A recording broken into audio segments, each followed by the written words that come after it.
Shalom, selamat pagi jemaat yang diberkati. Kembali bersama dalam renungan pagi Jemaat Gemi Kanaan Medan Selatan di hari Selasa 29 April 2025. Siapkan hati kita berdoa. Bapa Surgawi, kami kembali bersyukur punya kesempatan bersekutu di dalam kebenaran firman-Mu. Kami memohon supaya kuasa Roh Kudus-Mu memberikan kami hikmat mengerti kebenaran firman-Mu.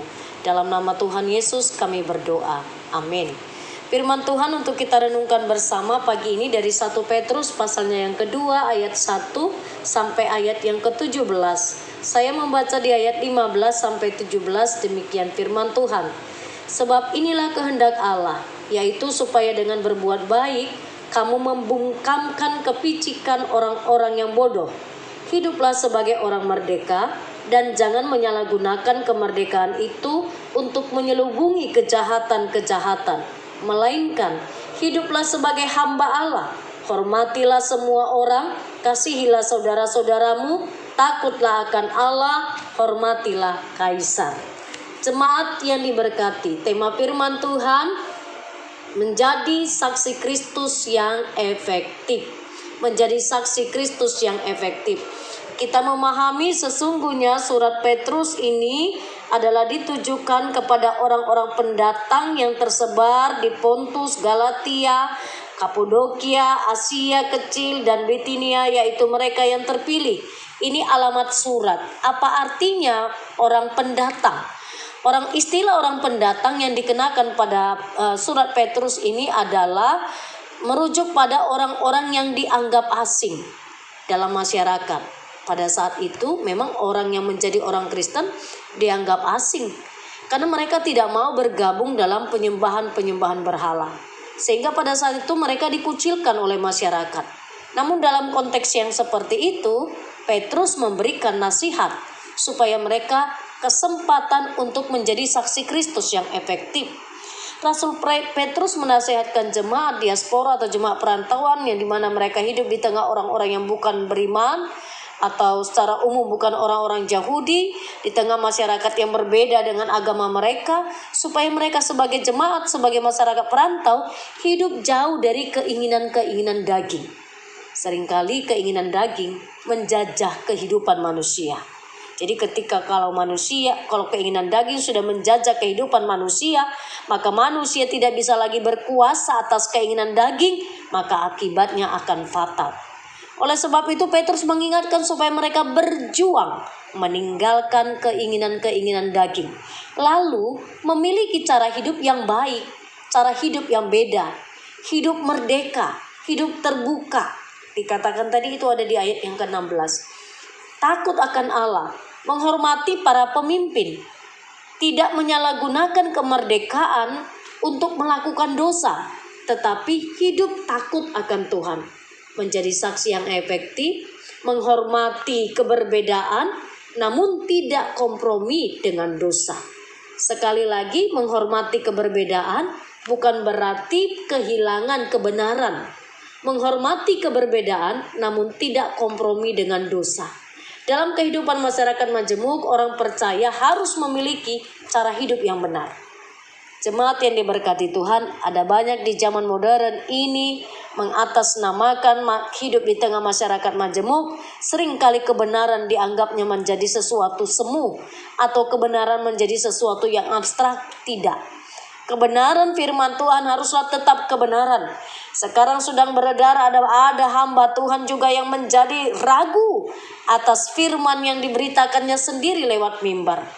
Hari ini ketika firman bicara kepada jemaat diaspora ini, Petrus mengingatkan bahwa kesaksian kehidupan orang percaya sebagai orang yang percaya kepada Yesus Kristus satu-satunya juru selamat harus menjadi sesuatu kekuatan yang mendasar untuk menyaksikan siapa mereka, tidak terlibat dan kompromi kepada ketidakbenaran di luar kebenaran firman Tuhan. Jadi ada 3 himbauan yang harus dimiliki orang Kristen, jemaat diaspora pada konteks ini. Mereka dikatakan supaya mereka tunduk kepada pemerintah di mana mereka ada, hidup sebagai orang yang merdeka bukan berarti bebas melakukan dosa. Kemudian mereka harus menghormati Allah, selama mereka masih diberikan kesempatan untuk menjadi saksi. Mari bersama-sama lewat firman Tuhan ini, kita bersama-sama pakailah setiap tantangan, setiap kesulitan hidup di tengah masyarakat majemuk ini untuk kesempatan menyaksikan siapa kita. Caranya hanya dua. Saya mau beri caranya hanya dua. Pertama, kita berbeda. Kita ada di dunia, tapi kita bukan dari dunia. Kita bukan orang-orang dunia. Kesaksian kehidupan kita adalah sebagai surat Kristus yang nyata.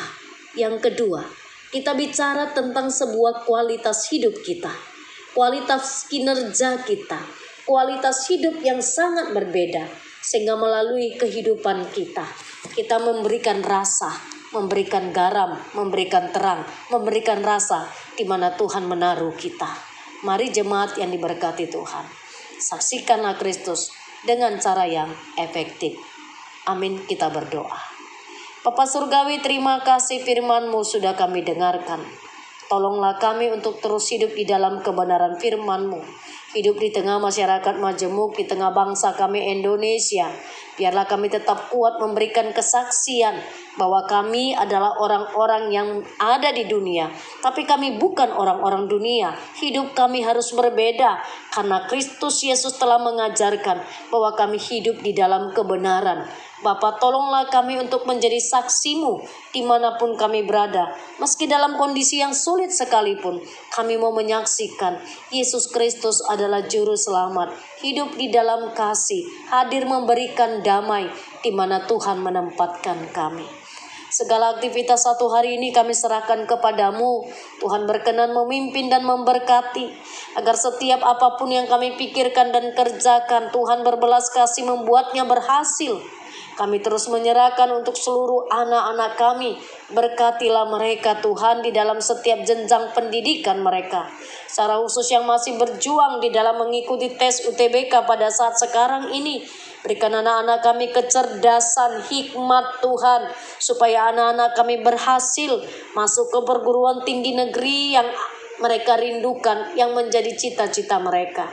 Anak-anak kami di dalam setiap jenjang pendidikannya, yang bersama dengan kami maupun yang ada di luar kota Medan, Tuhan juga memberkati mereka, memelihara hidup mereka, sehingga anak-anak kami berhasil, anak-anak yang takut akan Tuhan. Bapa di sorga, pada pagi hari ini kami juga membawa jemaat Tuhan, siapapun mereka yang dalam kelemahan tubuh, Tuhan yang berbelas kasih untuk memberkati makanan minuman, obat yang mereka pergunakan, sehingga di dalam nama Tuhan Yesus mereka mendapatkan kesembuhan. Kami mau menaikkan syukur kepadamu pada pagi hari ini atas salah seorang jemaat Tuhan, ada Ibu Rusmaida Siburian. Hari ini berulang tahun genap usianya 48 tahun.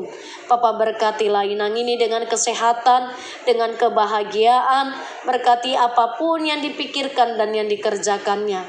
Bertambah usianya, bertambahlah hati yang takut akan Tuhan. Terima kasih Bapa, terpujilah Engkau. Dalam nama Yesus kami berdoa. Amin. Semangat pagi, Tuhan Yesus memberkati.